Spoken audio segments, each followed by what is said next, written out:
কুড়িগ্রামের রৌমারীতে উপজেলার ৮ জন রোগীকে ৫০,০০০ টাকা করে মোট ৪ লাখ টাকার চিকিৎসা সহায়তার চেক প্রদান করা হয়েছে।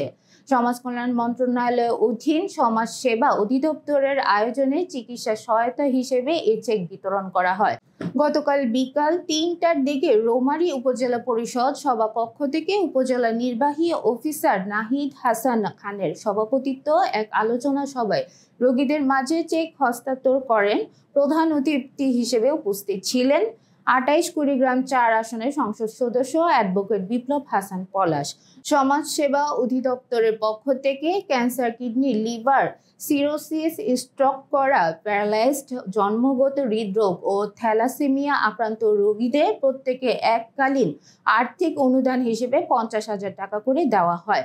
সামাজিক নিরাপত্তার আওতায় সমাজ সেবা অধিদপ্তরের উদ্যোগে এককালীন এই আর্থিক অনুদান দেওয়ার ব্যবস্থা নেওয়া হয়েছে।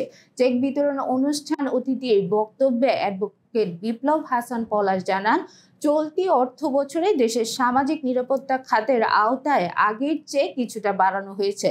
বর্তমান সরকার সামাজিক নিরাপত্তা সরকার, এমন অবস্থায় পড়েছে এটি ক্রুচক্রিহল কোঠা আন্দোলনকে দেখিয়ে দেশের জ্বালাও পোড়াও শুরু করেছে।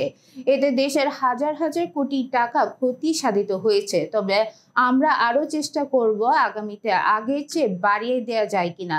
একজন অসহায় মানুষের জন্য ৫০,০০০ টাকা অনেক কিছু। এই টাকা একজন অসহায় মানুষের চিকিৎসা ক্ষেত্রে বিরাট ভূমিকা রাখতে পারে। এই অনুষ্ঠানে উপস্থিত ছিলেন উপজেলা পরিষদ চেয়ারম্যান শহীদুল ইসলাম শালু, উপজেলা পরিষদ ভাইস চেয়ারম্যান শামসুল দোহা, মহিলা ভাইস চেয়ারম্যান মাহমুদা আক্তার স্মৃতি, উপজেলা সমাজসেবক কর্মকর্তা মিনহাজ উদ্দিন, উপজেলা প্রকল্প বাস্তবায়ন কর্মকর্তা শামসুদ্দিন, প্রভাষক আঞ্জুমান আরা বেগম, বীর মুক্তিযোদ্ধা বন্দবের ইউপি চেয়ারম্যান আলহাজ আব্দুল কাদের সরকার, ইউপি চেয়ারম্যান আব্দুর রাজ্জাক, উপজেলা সমাজসেবা সুপারভাইজার আব্দুল্লাহ হেল কাফি, বীর মুক্তিযোদ্ধা ও সাবেক ডেপুটি কমান্ডার সাহার আলী, বীর মুক্তিযোদ্ধা শামসুল আলম সহ অনেকে। এই রাষ্ট্র শেখ হাসিনা এদেশের মানুষের জন্য ভাবে। ষড়যন্ত্রকারীরা বরাবরই ষড়যন্ত্র করেছে, দেশে বাংলাদেশের অর্থনৈতিক অগ্রগতিকে ব্যাহত করার চেষ্টা করেছে। আপনারা যদি চেষ্টা করেন, শুধু আপনারা যদি চেষ্টা করেন, কত মানুষকে ভালো রাখতে পারেন তার একটা নাই। আপনারা প্রতি বছর ১০ থেকে ১৫,০০০ মানুষকে আপনারা ভালো রাখতে পারেন। আসলে একটা উপজেলায় তো ২০-২৫,০০০ বেশি নিরীহ মানুষ নাই। আমি বললাম শুধু এক সমাজসেবা যদি চাই, রৌমারীর প্রান্তিক মানুষগুলোকে আমরা ভালো রাখবো। রাষ্ট্রের সেই ব্যবস্থা আছে, রাষ্ট্র তো দিচ্ছে। হয়েই আমি বিদ্যুতের একটা সার্ভিস স্টেশনের জন্য একটা দিয়ে দিচ্ছি এবং বিদ্যুতের চাহিদা দিয়ে দিচ্ছি। এখন হয়তো দ্রুতই আমরা বিদ্যুতের চাহিদা আমাদের সেটা হিসেবে পাবো, কিন্তু সার্ভিস স্টেশন তৈরিতে প্রসেস আছে। প্রসেসে যেতে কিন্তু আমাদের ১.৫ থেকে ২ বছর লেগে যাবে, হয়তো ১ বছর লাগে বা ১.৫ বছর আগে হবে আমাদের। তার মানে টোটাল বিদ্যুতের যে ঘাটতি সেটা মেকআপ করতে আমাদের বছরটি কাভার হবে, কিন্তু বিদ্যুতের চাহিদা বাড়বে। আমি আমার বিশ্বাস আমি এখান থেকে গিয়ে আবার বলবো ১ মাসের মধ্যে আমি রৌমারীর বিদ্যুতের চাহিদা আমি পূরণ করি।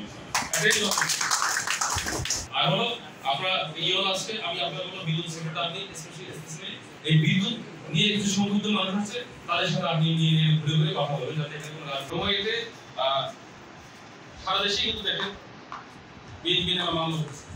যারা সন্ত্রাস করতেছে ঢাকায় গিয়েছিল এলাকাগুলো থেকে, তারা ঢাকায় ব্যর্থ হয়ে এখন এলাকায় চলে এসেছে। এলাকায় তারা অপারেশনগুলো করবে, এই প্রকার অন্যায়গুলো করবে।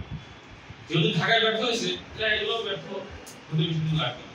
১০ দিন ১৫ দিন বিএনপি সকল নাগরিককে আমি সচেতন থাকতে বলতেছি। যে কোনো সিদ্ধান্ত নেওয়ার আগে বুঝতে হবে যে আপনার কাছে কোন জায়গায়